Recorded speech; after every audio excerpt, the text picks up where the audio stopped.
ꯅꯤꯡꯁꯤꯡ ꯊꯧꯔꯝ ꯇꯁꯦꯡꯅ ꯍꯥꯏꯔꯤꯕ ꯁꯛꯅꯥꯏꯔꯕ ꯑꯅꯤꯁꯤꯒꯤ ꯅꯤꯡꯁꯤꯡ ꯊꯧꯔꯝꯁꯦ ꯑꯩꯈꯣꯏꯒꯤ ꯃꯅꯤꯄꯨꯔꯤ ꯈꯨꯟꯅꯥꯏꯒꯤ ꯆꯠꯅꯔꯣꯟꯗꯗꯤ ꯃꯁꯤ ꯇꯁꯦꯡꯅ ꯏꯃꯨꯡ ꯑꯃꯒꯤ ꯅꯠꯇ꯭ꯔꯒ ꯀꯅꯥꯒꯨꯝꯕ ꯑꯃ ꯂꯩꯈꯤꯗ꯭ꯔꯒꯗꯤ ꯃꯍꯥꯛꯄꯨ ꯑꯩꯈꯣꯏꯅ ꯅꯤꯡꯁꯤꯡꯕ ꯑꯣꯏꯅ ꯊꯥꯁꯤ ꯅꯨꯃꯤꯠ ꯈꯜꯂꯒ ꯃꯥꯒꯤ ꯂꯩꯈꯤꯗꯕ ꯅꯨꯃꯤꯠꯇꯣ ꯈꯪꯗ꯭ꯔꯁꯨ ꯊꯥꯁꯤ ꯅꯨꯃꯤꯠ ꯌꯦꯡꯉꯒ ꯃꯗꯨꯗ ꯃꯤꯇꯥ ꯇꯤꯊꯤ ꯍꯥꯏꯗꯅ ꯃꯍꯥꯛꯀꯤ ꯃꯔꯝꯗ ꯋꯥꯔꯤ ꯋꯥꯈꯣꯡ ꯑꯃꯁꯨꯡ ꯍꯥꯏꯗꯤ ꯂꯥꯏꯔꯤꯛ ꯂꯥꯏꯁꯨ ꯇꯥꯗꯅ ꯁꯪꯀ꯭ꯔꯤꯇꯣꯟ ꯇꯧꯗꯅ ꯑꯃꯁꯨꯡ ꯑꯩꯈꯣꯏꯒꯤ ꯆꯥꯛ ꯏꯁꯤꯡꯅꯆꯤꯡꯕ ꯇꯧꯏ ꯉꯁꯤꯁꯤꯃꯛ ꯑꯩꯒꯤ ꯊꯃꯣꯏꯗ ꯂꯧꯖꯔꯤꯕꯁꯦ ꯍꯥꯏꯔꯤꯕ ꯑꯍꯜ ꯑꯅꯤ ꯑꯣꯖꯥ ꯑꯅꯤꯁꯤꯒꯤ ꯃꯤꯇꯥ ꯇꯤꯊꯤꯅꯤ ꯍꯥꯏꯅ ꯂꯧꯖꯩ ꯃꯔꯝꯗꯤ ꯃꯁꯤꯗ ꯆꯥꯛꯁꯨ ꯂꯥꯡꯉꯤ ꯎꯁꯣꯞ ꯃꯆꯥ ꯑꯃꯁꯨ ꯌꯥꯎꯔꯤ ꯑꯗꯨꯅ ꯃꯤꯇꯥ ꯇꯤꯊꯤꯗ ꯂꯥꯛꯑꯒꯗꯤ ꯃꯗꯨ ꯃꯤꯇꯥ ꯇꯤꯊꯤꯗ ꯄꯣꯠꯌꯦꯡ ꯑꯃ ꯇꯧꯐꯝ ꯊꯣꯛꯏ ꯍꯥꯏꯕꯁꯦ ꯑꯩ ꯑꯍꯥꯟꯕꯗ ꯑꯩ ꯑꯣꯖꯥ ꯑꯩꯈꯣꯏꯒꯤ ꯁꯤꯟꯕꯤ ꯂꯥꯡꯕꯤꯔꯤꯕ ꯑꯣꯖꯥ ꯀꯣꯟꯊꯧꯖꯝ ꯑꯩꯈꯣꯏꯒꯤ ꯑꯣꯖꯥ ꯃꯉꯥꯟꯖꯥꯎꯗ ꯑꯩ ꯄꯣꯠꯌꯦꯡ ꯍꯥꯟꯅ ꯇꯧꯖꯈꯤꯒꯦ ꯑꯣꯖꯥ ꯌꯥꯝꯗꯦ ꯑꯩ ꯂꯨꯄꯥ 1,000 ꯑꯩ ꯄꯣꯠꯌꯦꯡ ꯇꯧꯖꯒꯦ ꯑꯣꯖꯥꯗ ꯃꯊꯪꯗ ꯌꯥꯝꯅ ꯅꯨꯡꯉꯥꯏꯔꯤꯕ ꯑꯩꯅ ꯍꯥꯏꯖꯈꯤꯕꯒꯤ ꯋꯥꯗꯤ ꯁꯤꯅꯤꯗ ꯑꯩꯈꯣই ꯈꯨꯗꯤꯡꯃꯛꯁꯦ ꯃꯥꯒꯤ ꯃꯊꯧꯗ ꯂꯣꯏꯅ ꯂꯨꯞꯁꯟꯅꯈꯤꯗꯅ ꯑꯩꯈꯣꯏ ꯍꯧꯈꯤꯕꯁꯤꯡꯁꯦ ꯍꯦꯛ ꯀꯥꯎꯏ ꯍꯧꯃꯤꯟ ꯆꯥꯃꯤꯟꯅꯔꯝꯕ ꯃꯔꯨꯞ ꯃꯄꯥꯡ ꯏꯄꯥ ꯏꯄꯨ ꯑꯍꯜ ꯂꯃꯟꯁꯤꯡꯁꯦ ꯑꯩꯈꯣꯏ ꯍꯦꯛ ꯀꯥꯎꯊꯣꯛꯏ ꯃꯗꯨꯕꯨ ꯑꯁꯤꯒꯨꯝꯕꯁꯤꯡꯁꯦ ꯀꯥꯎꯗꯕꯒꯤ ꯂꯝꯗꯝ ꯑꯃ ꯑꯣꯏꯅꯕ ꯍꯥꯏꯗꯅ ꯉꯁꯤ ꯂꯤꯇꯔꯦꯔꯤ ꯐꯣꯔꯝꯅ ꯄꯥꯏꯈꯠꯂꯤꯕ ꯊꯧꯔꯝ ꯑꯁꯦ ꯃꯁꯤꯒꯤꯗꯃꯛꯇꯅꯤ ꯑꯩꯅ ꯅꯨꯡꯉꯥꯏ ꯍꯥꯏꯅ ꯍꯥꯏꯖꯔꯤꯕꯁꯦ ꯃꯔꯝꯗꯤ ꯑꯣꯖꯥ ꯕꯜꯂꯣꯞ ꯇꯁꯦꯡꯅ ꯑꯩꯃꯛꯇꯤ ꯑꯩꯒꯤ ꯍꯦꯛ ꯄꯨꯟꯁꯤꯒꯤ ꯍꯧꯒꯠꯂꯛꯄꯒꯤ ꯍꯥꯏꯕ ꯇꯥꯏ ꯍꯧꯒꯠꯂꯛꯄꯒꯤ ꯇꯟꯖꯥꯁꯤꯃꯛꯇꯗꯤ ꯑꯩ ꯂꯝꯗꯝ ꯑꯁꯤ ꯊꯥꯗꯣꯛꯇꯅ 1971 1972 ꯐꯥꯎꯁꯦ ꯑꯩ ꯀꯁꯥꯔꯁꯦ ꯁꯨꯡꯍꯟꯅꯤ ꯍꯜꯂꯛꯇꯉꯩ ꯑꯩ ꯃꯅꯤꯄꯨꯔꯗ ꯑꯗꯨꯝ ꯂꯤꯁꯥꯡ ꯆꯠꯅ ꯂꯩꯈꯤꯕꯅꯤ ꯑꯗꯨꯅ ꯑꯩꯅ ꯍꯜꯂꯛꯄ ꯃꯇꯝ ꯑꯁꯤꯗ ꯇꯁꯦꯡꯅ ꯑꯩ ꯂꯥꯏꯕꯛ ꯐꯕ ꯍꯥꯏꯒꯗ꯭ꯔꯥ ꯑꯗꯨ ꯑꯩ GC ꯀꯣꯂꯦꯖꯇ ꯑꯍꯥꯟꯕꯗ ꯑꯩ ꯂꯥꯛꯆꯕꯁꯦ ꯑꯩ ꯖꯅꯣꯗꯥ ꯀꯣꯂꯦꯖꯁꯤꯒ ꯂꯥꯛꯆꯕꯅꯤ ꯃꯇꯝꯗꯨꯗ ꯌꯨꯝꯗ ꯇꯧꯕꯤꯅꯕ ꯃꯤ ꯂꯩꯇꯕꯗꯒꯤ ꯑꯩꯁꯦ ꯂꯥꯛꯇꯕ ꯌꯥꯗꯅ ꯂꯥꯛꯄꯅꯦ ꯑꯩ ꯖꯅꯣꯗꯥ ꯀꯣꯂꯦꯖꯁꯤꯒ ꯂꯨꯄꯥ 200ꯗ ꯑꯣꯅꯔꯦꯔꯥꯝ ꯊꯕꯛ ꯇꯧꯔꯝꯃꯤ ꯑꯗꯨꯗ ꯆꯍꯤ 82 84 ꯂꯣꯏꯔꯝꯗꯥꯏ ꯐꯥꯎ ꯂꯩꯔꯝꯃꯒ ꯑꯩꯁꯦ GC ꯀꯣꯂꯦꯖꯇ ꯑꯗꯨꯝ 85ꯗ ꯑꯩ ꯆꯪꯖꯕꯅꯤ ꯂꯥꯏꯕꯛ ꯐꯗꯅ 85ꯗ ꯆꯪꯕꯗꯒꯤ ꯕꯤꯁꯅꯨꯄꯨꯔꯒꯤ ꯏꯍꯧ ꯑꯁꯤꯗ ꯑꯩꯈꯣꯏꯒꯤ ꯃꯅꯤꯄꯨꯔꯤ ꯂꯦꯡꯒ꯭ꯋꯦꯖ ꯄ꯭ꯔꯣꯇꯦꯛꯁꯟ ꯀꯃꯤꯇꯤ ꯍꯥꯏꯅ ꯂꯩꯕꯗꯨꯗ ꯑꯩꯕꯨ ꯃꯌꯥꯝꯅ ꯅꯨꯡꯁꯤꯕꯤꯗꯨꯅ ꯑꯩ ꯖꯦꯅꯔꯦꯜ ꯁꯦꯀ꯭ꯔꯦꯇꯔꯤ ꯑꯣꯏꯅ ꯍꯥꯞꯄꯤ ꯑꯃꯁꯨꯡ ꯑꯣꯖꯥ ꯑꯩꯈꯣꯏꯒꯤ ꯑꯣꯀ꯭ꯔꯝ ꯆꯨꯔꯥꯃꯅꯤꯅ ꯄ꯭ꯔꯦꯁꯤꯗꯦꯟ ꯑꯣꯏꯅ ꯂꯩ ꯍꯥꯏꯔꯤꯕ ꯂꯨꯞ ꯑꯁꯤꯒꯤ ꯊꯕꯛ ꯊꯧꯗꯥ ꯀꯌꯥꯗ ꯈ꯭ꯋꯥꯏꯗꯒꯤ ꯗꯥꯏꯇ ꯂꯧꯈꯤꯕ ꯑꯣꯖꯥꯁꯤꯡꯗꯤ ꯍꯥꯏꯔꯤꯕ ꯂꯝꯗꯝ ꯑꯁꯤꯒꯤ ꯃꯥꯁꯃꯔꯥ ꯄꯥꯂꯦꯔꯕꯣꯟ ꯔꯥꯅꯤꯄꯨꯔ ꯂꯛꯈꯤꯄꯨꯔ ꯍꯥꯏꯔꯤꯕ ꯂꯝꯗꯝ ꯑꯁꯤꯒꯤ ꯑꯍꯟ ꯉꯁꯤ ꯃꯥꯡꯗ ꯂꯩꯔꯤꯕ ꯑꯍꯟ ꯑꯣꯖꯥ ꯒꯧꯔ ꯂꯩꯈꯤꯗ꯭ꯔꯕ ꯑꯣꯖꯥ ꯍꯨꯏꯔꯦꯝ ꯃꯨꯗꯣꯟ ꯃꯣꯍꯟ ꯑꯣꯖꯥ ꯁꯥꯐꯝ ꯕꯜꯂꯣꯞ ꯍꯥꯎꯕꯝ ꯒꯧꯔꯔꯤ ꯑꯁꯤꯅꯆꯤꯡꯕ ꯑꯇꯩꯁꯨ ꯃꯌꯥꯝ ꯂꯩ ꯑꯩꯅ ꯊꯥꯕꯗ ꯆꯤꯠꯇ꯭ꯔ ꯑꯣꯖꯥ ꯁꯇꯤꯁ ꯃꯈꯣꯏ ꯃꯌꯥꯝꯁꯦ ꯑꯩꯈꯣꯏ ꯑꯌꯥꯝꯕ ꯃꯇꯝꯗ ꯇꯔꯨꯔꯥꯝ ꯐꯨꯀꯣꯟ ꯍꯥꯌꯔ ꯁꯦꯀꯦꯟꯗꯔꯤꯁꯤꯒ ꯃꯤꯇꯤꯡ ꯐꯝꯃꯤ ꯃꯁꯤꯒꯤ ꯃꯤꯇꯤꯡꯒꯤ ꯁꯤꯗ ꯑꯩꯅ ꯖꯦꯅꯔꯦꯜ ꯁꯦꯀ꯭ꯔꯦꯇꯔꯤ ꯑꯃ ꯑꯣꯏꯅ ꯑꯉꯥꯡ ꯑꯣꯏꯅ ꯅꯍꯥ ꯑꯣꯏꯅ ꯍꯣꯠꯅꯖꯕꯁꯤꯗ ꯑꯣꯖꯥ ꯍꯨꯏꯔꯦꯝ ꯃꯨꯗꯣꯟ ꯑꯣꯖꯥ ꯁꯥꯐꯝ ꯕꯜꯂꯣꯞ ꯑꯣꯖꯥ ꯒꯧꯔ ꯑꯍꯨꯝꯁꯤꯒꯤ ꯄꯥꯎꯇꯥꯛꯁꯦ ꯑꯩ ꯉꯁꯤ ꯐꯥꯎꯕ ꯑꯩ ꯀꯥꯎꯕ ꯉꯝꯗꯦ ꯉꯁꯥꯏ ꯑꯣꯖꯥ ꯒꯧꯔꯅ ꯍꯥꯏꯈꯤꯗꯨꯅꯤ ꯋꯥꯐꯝ ꯑꯃ ꯄꯨꯊꯣꯛꯇꯨꯅ ꯅꯩꯅꯔꯛꯄ ꯃꯇꯝꯗ ꯑꯣꯖꯥ ꯕꯜꯂꯣꯞꯅ ꯃꯥꯅ ꯑꯆꯨꯝꯕꯗ ꯂꯦꯞꯄꯒ ꯉꯥꯡꯈꯤꯕꯁꯦ ꯃꯥ ꯈꯣꯡꯐꯩ ꯑꯃ ꯂꯦꯡꯗꯦ ꯃꯌꯥꯝꯅ ꯐꯅ ꯍꯥꯏꯗꯨꯅꯁꯨ ꯃꯥꯅ ꯍꯥꯏꯔꯤꯕ ꯋꯥꯐꯝ ꯑꯗꯣ ꯃꯥ ꯁꯨꯡꯂꯦꯡ ꯂꯦꯡꯗꯦ ꯃꯁꯤꯅꯤ ꯃꯥꯒꯤ ꯈ꯭ꯋꯥꯏꯗꯒꯤ ꯐꯖꯕ ꯃꯒꯨꯟ ꯑꯗꯨꯃꯛꯅ ꯃꯍꯥꯛꯅ ꯊꯝꯕꯤꯔꯝꯕ ꯃꯥꯒꯤ ꯂꯤꯇꯔꯔꯤ ꯑꯃꯁꯨꯡ ꯃꯥꯅ ꯁꯃꯥꯖꯁꯤꯗ ꯇꯧꯔꯝꯕ ꯈꯨꯗꯣꯜ ꯃꯌꯥꯝꯁꯦ ꯃꯁꯤꯅ ꯑꯣꯖꯥ ꯕꯜꯂꯣꯞꯄꯨ ꯑꯩꯈꯣꯏꯅ ꯀꯥꯎꯐꯝ ꯊꯣꯛꯇꯦ ꯑꯩꯅ ꯃꯁꯤ मासमरा कोरकांदी रानीपुर पालेरबोन याम तोयना पंजरीबदी याम तोयना हाय ओजा आई याम्बा ओजा बाबाना नोय सुनाई चांदपुर रोमददी संकीर्तन से मरांग कायना लई संकीर्तन की मासी कइनो ओइना तौई मफम ओइना तौई हाइन हाय आइना मु हाइनिंगिबसिना मासमरादगी हौरगना अखोयगे लखीपुर अखोयगे सिबाना कोलिबा पालेरबोन रानीपुर कोरकांदी अमसुंग बासकांदीना चिंगबसे मासे साहित्यगी लैकोन आइना थमजनिंगी अदुना नि ngasi हारिबा मफम असिदा असिगुंबा अखोयगी द मणिपुरी लिटरेरी फोरम ना असिगुंबा अखोयगी निंगसिंग थरम कचे तौबम थोकपनि याइना खलैबा फावरेबा वाखलोन मयाम से मसिमगना ओइबनाय खलि मसिदै थोकरिबा खुंजासिगै थोकरिबा ओजा सनसम विनोद अतांगबा मिसंगनि मसाय वाव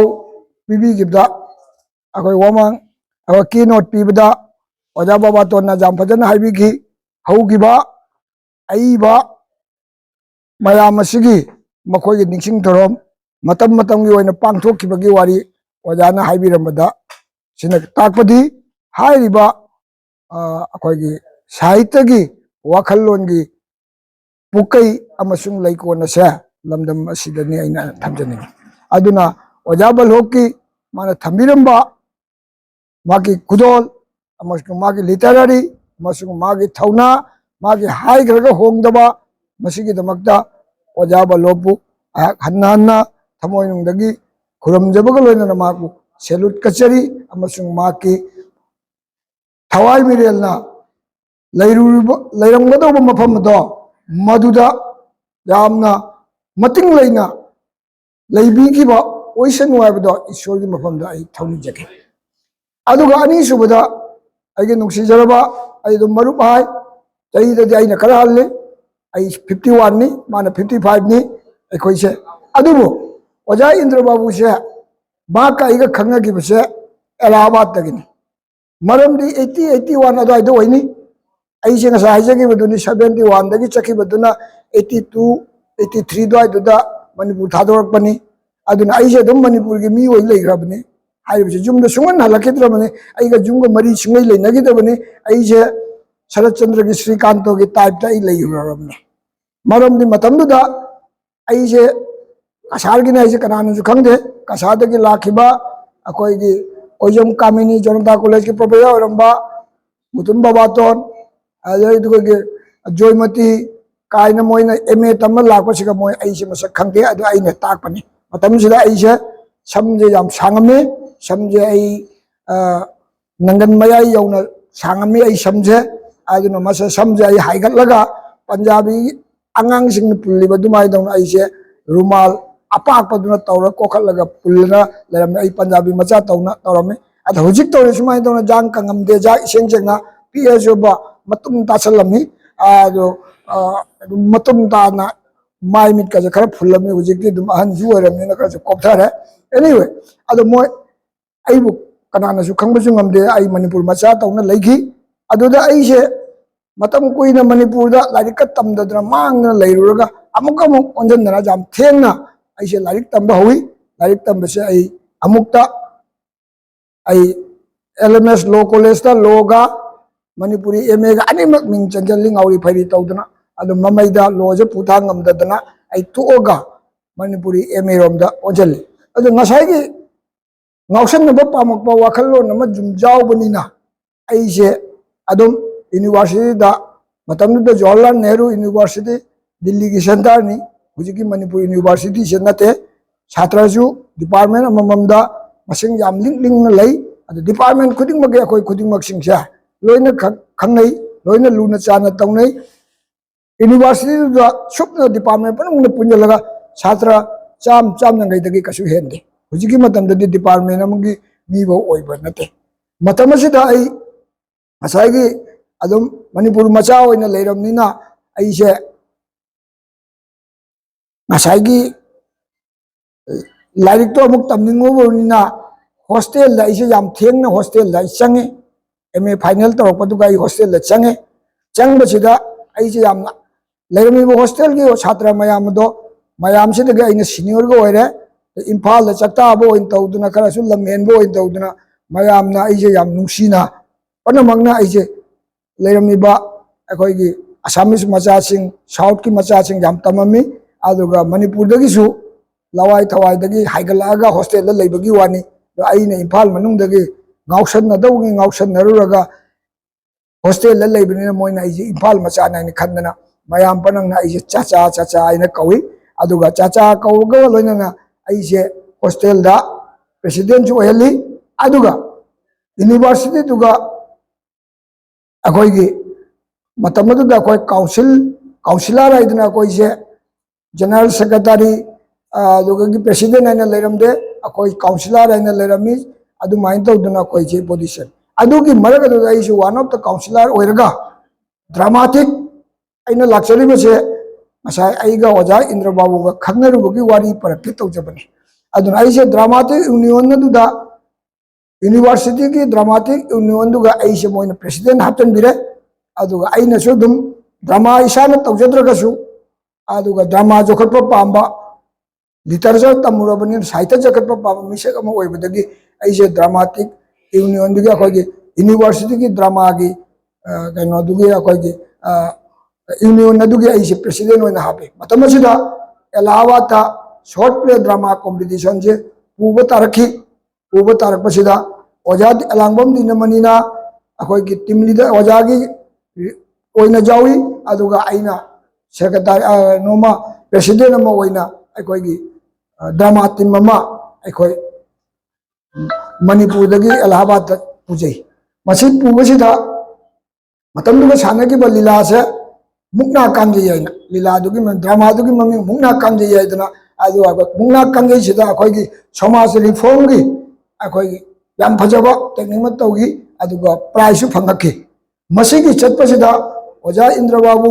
ꯑꯃꯁꯨꯡ ꯑꯩꯈꯣꯏ ꯄꯣꯔꯤꯃꯣꯜ ꯃꯈꯣꯏꯁꯦ ꯑꯥꯗ ꯂꯩꯔꯝꯕꯗꯒꯤ ꯃꯣꯏꯒꯤ ꯀꯁꯥꯔꯒꯤꯁꯨ ꯂꯩ ꯍꯥꯏꯗꯅ ꯇꯧꯕꯗꯒꯤ ꯊꯦꯡꯅꯈꯤ ꯃꯁꯤꯗ ꯑꯣꯖꯥ ꯏꯟꯗ꯭ꯔ ꯕꯥꯕꯨꯒ ꯑꯩꯒ ꯑꯍꯥꯟꯕ ꯁꯛꯈꯪꯅꯈꯤꯕꯅꯤ ꯃꯗꯨꯅ ꯑꯗꯨꯒ ꯅꯨꯡꯁꯤꯅꯔꯛꯈꯤꯕꯗꯨꯅ ꯃꯔꯝ ꯑꯣꯏꯔꯗꯨꯅ ꯑꯩꯅ ꯑꯃꯨꯛ ꯕꯣꯔꯥꯛ ꯑꯁꯤꯗ ꯍꯜꯂꯛꯄꯗ ꯑꯣꯖꯥ ꯏꯟꯗ꯭ꯔ ꯕꯥꯕꯨꯅ short play drama competition district ꯂꯥꯏꯕ꯭ꯔꯦꯔꯤꯗ ꯇꯧꯕ ꯔꯥꯅꯤꯄꯨꯔꯗ ꯇꯧꯕ ꯁꯤꯜꯕꯥꯗ ꯇꯧꯕ ꯃꯥꯒꯤ ꯁꯣꯔꯠ ꯄ꯭ꯂꯦ ꯗ꯭ꯔꯥꯃꯥ ꯀꯝꯄꯤꯇꯤꯁꯟ ꯈꯨꯗꯤꯡꯃꯛꯇ ꯃꯥꯅ ꯑꯩꯕꯨ ꯅꯨꯡꯁꯤꯕꯤꯗꯨꯅ ꯖꯁ ꯃꯀꯣꯛ ꯑꯣꯏꯅ ꯍꯦꯛ ꯍꯥꯞꯄꯤꯗꯨꯅ ꯑꯩꯍꯥꯛ ꯑꯣꯖꯥ ꯏꯟꯗ꯭ꯔ ꯕꯥꯕꯨꯒ ꯌꯥꯝꯅ ꯅꯛꯁꯟꯅꯕ ꯃꯔꯤ ꯑꯃ ꯊꯝꯈꯤ ꯃꯃꯩꯗ ꯑꯣꯖꯥ ꯏꯟꯗ꯭ꯔ ꯕꯥꯕꯨꯒꯤ ꯉꯁꯥꯏ ꯑꯩꯈꯣꯏꯒꯤ ꯏꯅꯥꯎ ꯁꯣꯃꯣꯜ ꯂꯨꯋꯥꯡꯅ ꯍꯥꯏꯔꯝꯕ ꯃꯍꯥꯛꯅ ꯗ꯭ꯔꯥꯃꯥꯗ ꯁꯥꯍꯤत्यꯗ ꯑꯃꯁꯨꯡ ꯑꯩꯈꯣꯏꯒꯤ ꯋꯥꯔꯤ ꯋꯥꯈꯣꯡ ꯊꯤꯕꯗ ꯅꯩꯅꯕꯗ ꯄꯥꯝꯕ ꯈꯨꯗꯤꯡꯃꯛꯁꯤꯡꯁꯦ ꯃꯥꯒꯤ ꯃꯥꯏꯊꯣꯡ ꯌꯥꯝꯕ ꯁꯛꯂꯣꯟ ꯑꯁꯦ ꯎꯕ ꯃꯇꯝ ꯑꯁꯤꯗ ꯑꯩꯈꯣꯏ ꯑꯅꯤꯁꯦ ꯌꯥꯝꯅ ꯅꯛꯁꯟꯅꯈꯤ ꯌꯥꯝꯅꯁꯨ ꯋꯥꯔꯤ ꯁꯥꯟꯅꯈꯤ ꯑꯗꯣ ꯑꯁꯤꯅ ꯑꯣꯖꯥ ꯏꯟꯗ꯭ꯔ ꯕꯥꯕꯨꯒ ꯁꯛꯈꯪꯅꯈꯤꯕꯅꯤ ꯑꯗꯨꯅ ꯑꯩꯅ ꯍꯧꯖꯤꯛ ꯑꯔꯣꯏꯕꯗ ꯊꯝꯖꯅꯤꯡꯉꯤꯕꯁꯦ ꯁꯤꯅꯤ ꯑꯣꯖꯥ ꯏꯟꯗ꯭ꯔ ꯕꯥꯕꯨꯅ ꯇꯧꯔꯝꯃꯤꯕ ꯈꯨꯗꯣꯜ ꯑꯁꯦ ꯃꯁꯤꯗꯤ ꯑꯩꯈꯣꯏ ꯃꯅꯤꯄꯨꯔꯤ ꯁꯃꯥꯖꯇ ꯃꯥꯏꯀꯩ ꯑꯃꯠꯇ ꯅꯠꯇꯦ ꯃꯥꯏꯊꯣꯡ ꯀꯌꯥꯃꯨꯛ ꯌꯥꯝꯅ ꯃꯥꯅ ꯈꯨꯗꯣꯜꯁꯦ ꯊꯝꯕꯤꯔꯝꯃꯤ ꯏꯀꯨꯏ ꯀꯨꯏꯗꯅ ꯃꯍꯥꯛꯀꯤꯗꯤ ꯃꯅꯥꯎꯁꯤꯡ ꯊꯣꯛꯄ꯭ꯔꯥ ꯃꯃꯥꯛꯁꯤꯡ ꯊꯣꯛꯄ꯭ꯔꯥ ꯑꯩꯈꯣꯏꯒꯤ ꯁꯤꯡꯕꯣꯟꯒꯤ ꯁꯣꯄꯣꯟꯅ ꯄꯥꯏꯈꯠꯂꯛꯏꯕ ꯃꯥꯒꯤ ꯐꯥꯝ ꯑꯁꯤꯗ ꯑꯣꯖꯥ ꯏꯟꯗ꯭ꯔ ꯕꯥꯕꯨꯅ ꯂꯧꯃꯤ ꯌꯣꯛꯄꯒꯤ ꯃꯇꯥꯡꯗ ꯃꯁꯥꯅ ꯑꯦꯒ꯭ꯔꯤꯀꯜꯆꯔ ꯗꯤꯄꯥꯔꯠꯃꯦꯟꯇ ꯂꯩꯔꯝꯕꯒꯤ ꯍꯧꯅꯕ ꯑꯩꯈꯣꯏꯒꯤ ꯉꯁꯤ ꯕꯣꯔꯥꯛ ꯇꯝꯄꯥꯛꯇ ꯑꯩꯈꯣꯏꯒꯤ ꯐꯖꯔꯕ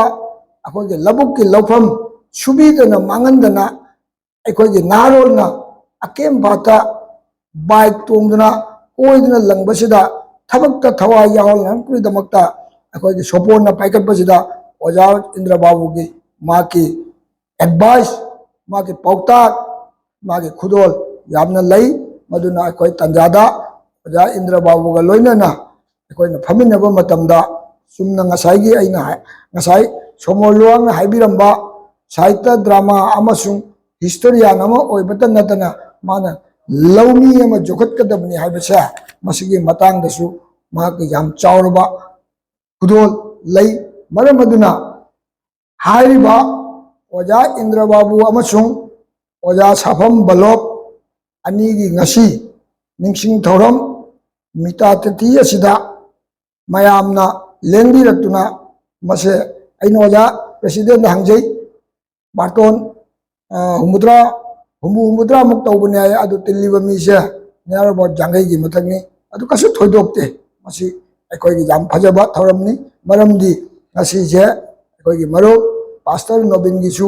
thoram ama leibanina aduna ekoi gi tarpon gi matamda jumdo aidi singlup gi tarpon tawnabarina masida aidi masing yamnadragasu mai magi thoramdo kaidnamagi damakta marik chumna pangdokibdo masing yamana nate aikoi gi thamoi gi wani aduna masing likcharagasu madu akoi puning handagado nate adu ngasi gi tinbiriba haiba masmara khorkandi adu edi baskandi ranipur palebor amasung siba arapa lakhipur dagi akoi singribon dagi baba akoi waja jauri asina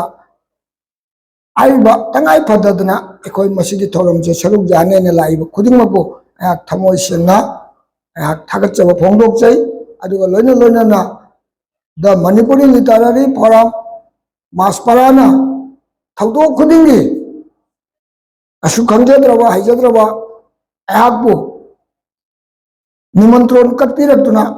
saruk jahanba phanganbibasa masigi damaktadi ayak